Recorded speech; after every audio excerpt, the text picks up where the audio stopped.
I gave a talk a couple weeks back to a group of friends and colleagues, and the response surprised me. It was pretty fantastic. A few people asked me to record the video and post it, so that's what I'm doing right here. Frequently, people ask me why it is that I do massage, or why it is that I got started doing massage. And the truth of it is, it was a great part-time job. I thought that it would give me plenty of time to do music, to travel, to go back to college, all the things that were important to me at the time. In my case, what's more interesting is why I'm continuing to do massage more than 15 years later.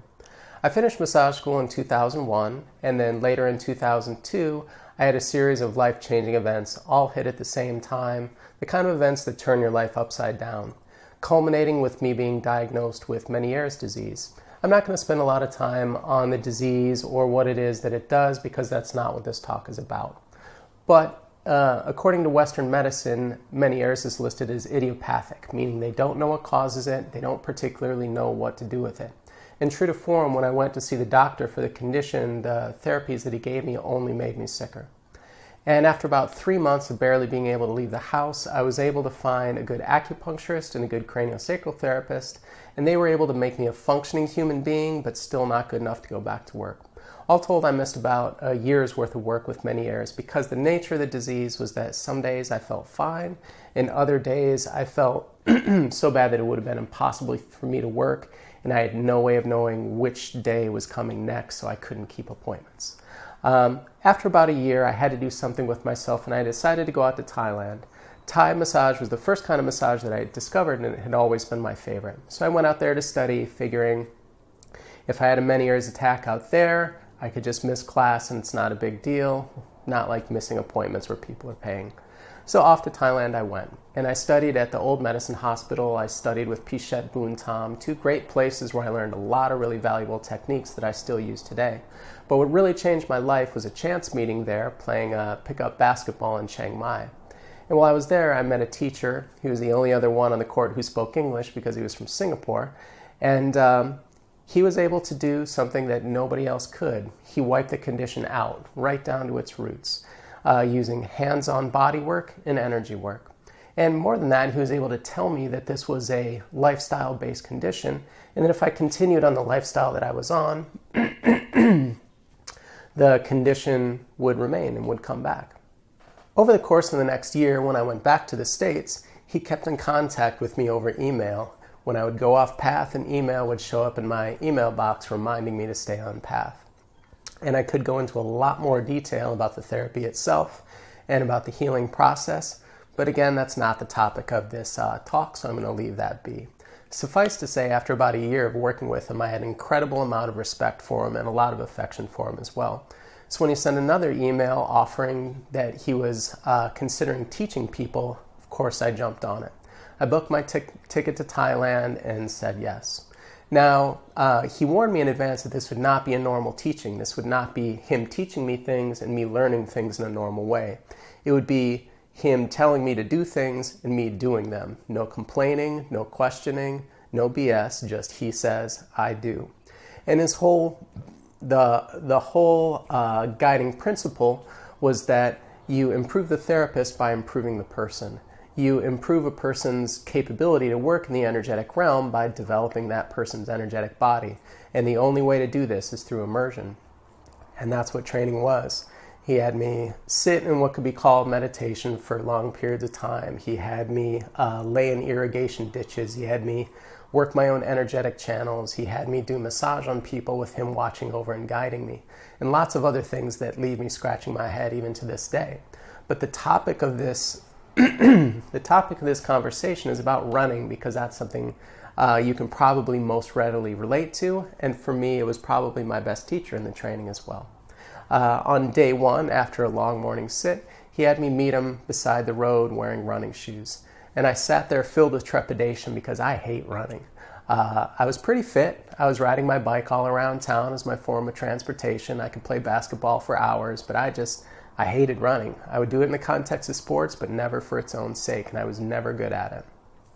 So he crested the hill coming down on his mountain bike, and when he got up to me, he told me to begin running, having me count 1, 2, 1, 2 with each step. And I began running, and I immediately began struggling. struggling with the hills, struggling with the altitude, struggling with trying to perform as a runner, struggling with not knowing how far I was going to run or why I was running. And periodically, every half mile, every quarter mile, I'd stop and, I can't do it, I can't do it.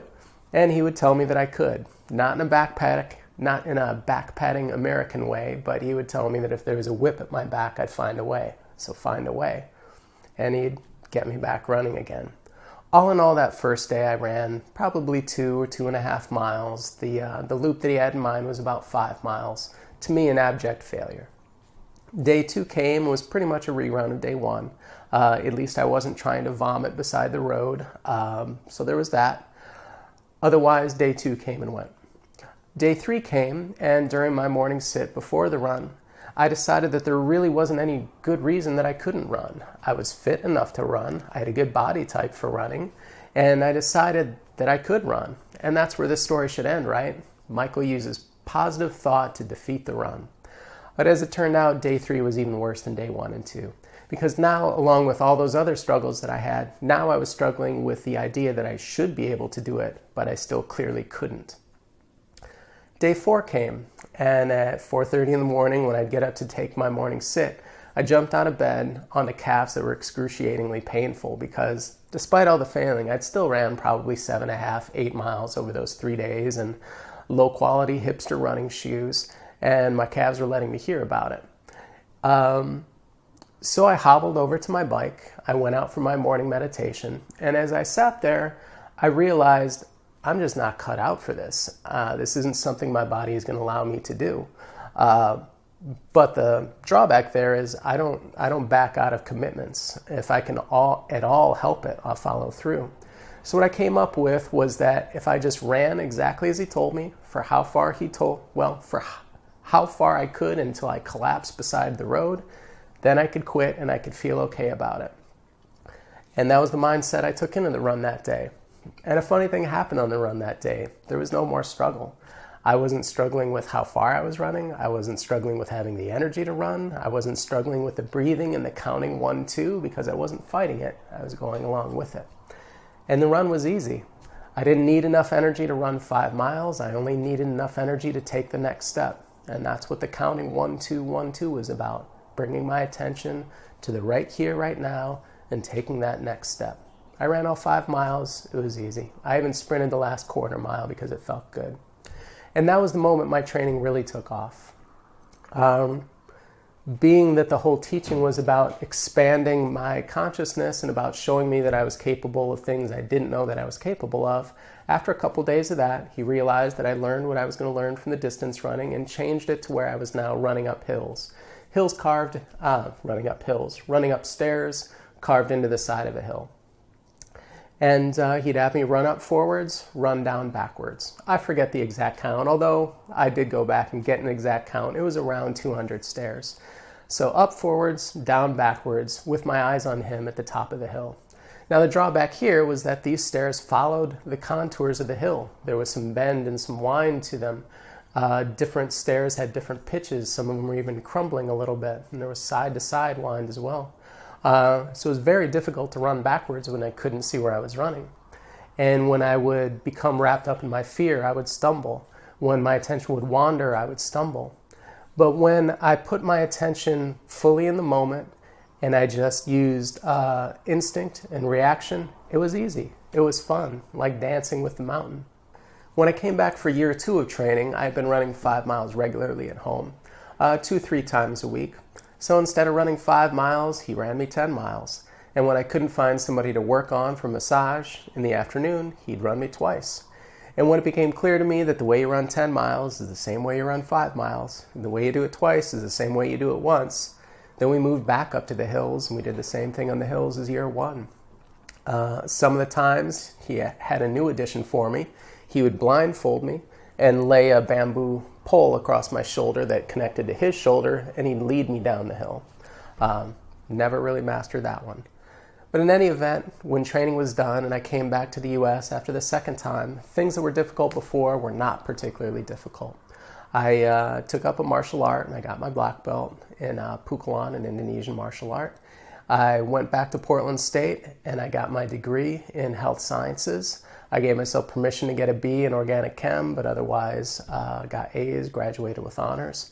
I learned all kinds of different things. I learned to see health through the eyes of the epidemiologist, which was the nature of my major, things on a population level, and I learned to see things as a clinician in a lot of the additional classes that I took, working one-to-one with people.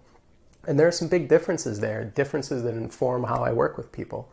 I learned the physiological connections between stress in the physical body, between exercise in the physical body. I learned physiologically why breathing in the belly and taking deep breaths and all these things that I'd learned to do in my training, how and why they affect us and how important they are. And after my education in Portland State, I had the good fortune of studying nutrition with an expert in Ayurvedic medicine and nutrition named KP Khalsa, who was fantastic and who taught me more things than I could even begin to talk about in 10 minutes. But all those things and all the things in Portland State pale in comparison to what I learned in those hills of Thailand. I learned that our ideas of our limits are mostly just fiction created by a mind that likes to be comfortable. I learned that we tend to use our will to get from point A to point B to get what we want. But so often we don't take into account the surroundings, and will has to bend around the surroundings in order to be effective. And this sounds like a no-brainer, but it's something I see with people all the time, especially other therapists who want to give clients, patients a specific protocol and then have people bend their life around it. And that just doesn't work with people. More importantly, I learned that suffering doesn't come from an external event like we tend to think that it does. Suffering comes from wanting that event to be different. I thought that the run was causing me suffering those first days. The running was just running. It was me that was causing suffering by wanting it to be different. And the way through that suffering is the same way that we get through fear. It's not to take our mind and make it different. It's not to try to make ourselves not suffer or try to make ourselves not afraid. It's to immerse ourselves in the moment, breathe into our belly, and just keep taking steps forward. 1, 2, 1, 2, 1, 2. Right through the fear, right through the suffering, until either the fear of suffering is gone or the event's over. And I want to be clear about something. It may seem like I'm just up here talking about cool things that I did, but I want to be clear that you could do these same things. You could do things, if not these exact same things equally as impressive. It's just a matter of getting out of your head, getting out of your own way, and getting up and doing it with a correct mindset and allowing yourself to move in a way that's natural for you. And this brings us full circle back to massage and how it is that I work with people, how it is that I teach them these lessons. And the truth is, I still struggle with that. It isn't possible to teach all these lessons to people. Even you listening right now, it's just words coming from a person. And then after this talk, you'll hear more words coming from a different person, more advice coming from somebody else, maybe with more letters behind their name, maybe not. To really have this stuff work with a person, as it was for me in training, the words have to hit at precisely the right time and in precisely the right way. And here and there, I'm in a position where I can do that for people, and a lot of times I'm not. And in those times, massage is just a massage. But at those other times, even just getting a grain of this at the right time for people can be life-changing for them. It can make things that were very difficult suddenly not become difficult. And that's what I'm passionate about. That's what I want to bring to people. And for now, at least, massage is my vehicle for doing that. Thanks for listening.